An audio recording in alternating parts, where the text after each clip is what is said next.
What's going on, guys? So we have a lot of stuff to talk about today. Primarily, we're going to be going over the Fanatec DD1 and my current tuning settings that I'm using. And the good news is you will be able to apply this for the DD Pro that's out. I'm going to touch on this wheel. I'm going to give you my opinion because I'm getting a lot of comments on my old tuning video settings about comparing this wheel to the DD Pro and which one they should get. It seems like people are confused. Not a lot of people like the look of this wheel, and I'm going to give you my opinion in this video.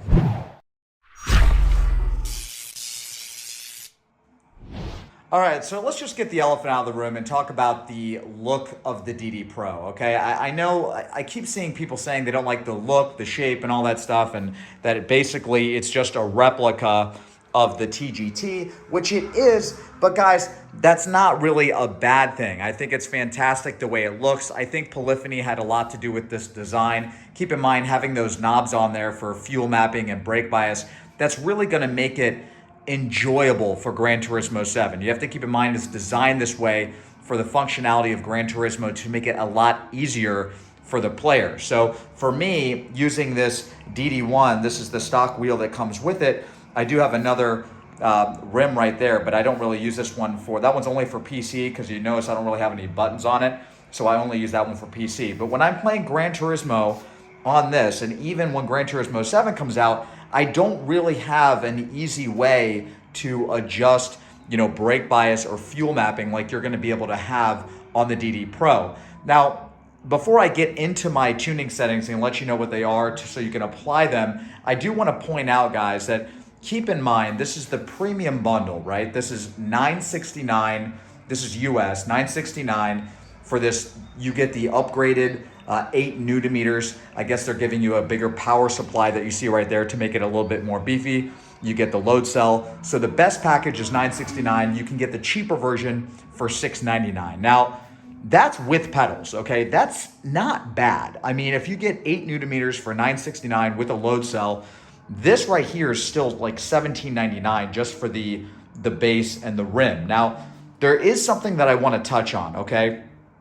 If you are the kind of person that just likes more of a plug and play and you don't really like messing with stuff and you're only going to be racing Gran Turismo 7, there's no doubt in my mind that this is the wheel you need to get. If you are playing Gran Turismo 7, you have to get the wheelbase that is designed for the game, because let's say you want to compete. If you want to compete like I did, like in 2018, and you want to go to a tour, hopefully they do live events again, you're going to want to use the hardware that they're going to have at the competition. It doesn't really make much sense to get something better or more expensive when you have something that they're actually that's licensed and they're going to use in the event. So keep that in mind if that's the only game you want to play. The reason why you would maybe want to get the DD1, or DD2 or something along those lines, would be just because maybe you play more PC games, maybe you want a little bit more strong force feedback. You're one of those people that like heavy force feedback. But I'll be honest with you guys, 8 Newton meters is going to be plenty, and I'm going to show you a little tip today in the tuning settings that I'm using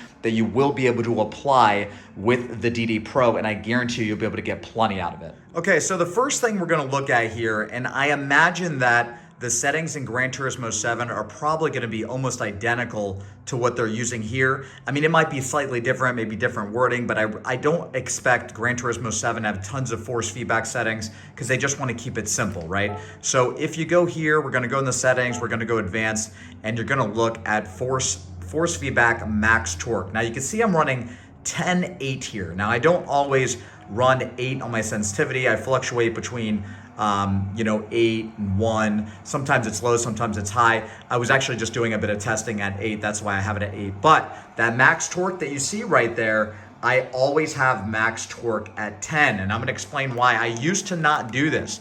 I used to run my torque settings more along the line of around 4 or 5. But I just found this trick recently that if you put your max torque high to 10, you can actually feel a lot more if you have a Fanatec. So this won't work if you have a Thrustmaster, but if you do end up getting this, DD Pro, you're gonna be able to do this exact same thing that I'm about to show you. So what you're gonna do when you play Gran Turismo 7, Gran Turismo Sport, make sure you put max torque to 10. Now, once you do that, let's go into our settings. Okay, so here's the setting. We're gonna go to our setup. Sensitivity, I'll go to this first. Now, guys, I'm gonna say this another time. I always say this, and people argue with me with this. Listen, the sensitivity is your rotation, okay? It's your degree of rotation. Now, if you put this on auto, this applies for your new DD Pro, okay? So your DD Pro is gonna have this setting on there. So if you put this on auto, so like let's go all the way to auto, right? All right. So on auto, what this is going to do, this is going to communicate with Gran Turismo 7 or Gran Turismo Sport, and it's going to say, hey, this is the degree of rotation that we believe this car should be used in the game. So we're going to set it to, like, let's say it does 700 or whatever. Well, the problem is the way Gran Turismo is reading this, it's reading it in that type of a diameter rim. So the shape of that rim, how it's really not that big, it's not really quite as wide as something like this. So the problem is when you have an F1 style rim like this, the problem is when you try to turn, you can't really turn enough in auto because it's designed for a circular rim, so you can actually turn a little bit easier. So with an F1 style, you're definitely going to want to manually change this. And I personally think if you're doing, GT3, GT4, I always like between 550. Well, I'd say between 600 and 500. I always stay between this range, 500 and 600. So you need to play with it. There's no right answer. Do whatever you feel is right. But personally, if you're driving with an F1 style rim, I really, really do think that you need to mess with this. Now, going to force feedback, let's go back to what I was saying before with the max torque at 10. Now, you see right now, I'm running only 25 on my force feedback. Now I have to turn this down significantly because I'm receiving such a high amount of information from the game. And I think this is what the game changer is. What's happening is I'm telling Gran Turismo to give me all of the information it possibly can with the road, with the car, so I could feel the understeer, I could feel the tire flex. I want all of that information sent to the wheelbase, and then you're going to manually lower your force feedback torque to compensate what you can handle. This way you're getting the maximum amount of information and driving it to the best potential you can with fighting the rim. So if I'm running, let's say 25 on this is only about 8 newton-meters. You might want to bump this setting up to, like, let's say 30 or 33, but regardless, it'll still feel fantastic. So that is a huge trick that I've found, and it feels completely different. And I promise you, it feels amazing. I've increased probably at least 2 or 3 tenths on my times with that change. Now, force feedback linearity here, I have this off. I don't even think the DD Pro is going to have this, but you always want this off anyway because basically this just compresses the amount of torque that's coming out of it. You're going to get all the power with this being off. So just keep that off. Natural damper, guys. To me, I hate damper. Anything that it makes it mushy and it feels strange. And once again, I think when you have a wheel, your goal here is to just feel as much as the car as you possibly can. I don't want to feel a mushy feel or anything like that. I'm stationary. So what you want to be able to feel the curbs. You want to feel that understeer. You want to feel that tire slip out so you can react. So dampening, to me, while it's pleasant, I feel like it takes away from what I'm trying to do in terms of running fast times. Natural friction, also off. I feel like this, it distracts you a bit. I would not run this. Inertia, I also have this off. Like it says right here, adds a weighted feel, can reduce oscillation. There's like no oscillation on this rim. I guess if you're getting oscillation with the DD Pro, I highly doubt that you will. You could run that, but for the most part, just keep this off. Now, interpolation. Now, this is different, okay? Now, from my last video, I used to run interpolation probably around like 2 or 3. Now, what this does is, you can see it says smooth force feedback signal. Well, what that does though, it makes it feel smooth when you like hit curbs and stuff. Like it feels nice, kind of feels more realistic, like what a real wheel would feel like. If I went on the road and I ran over a curb in my car, it would be kind of smooth. It doesn't feel like janky or anything, right?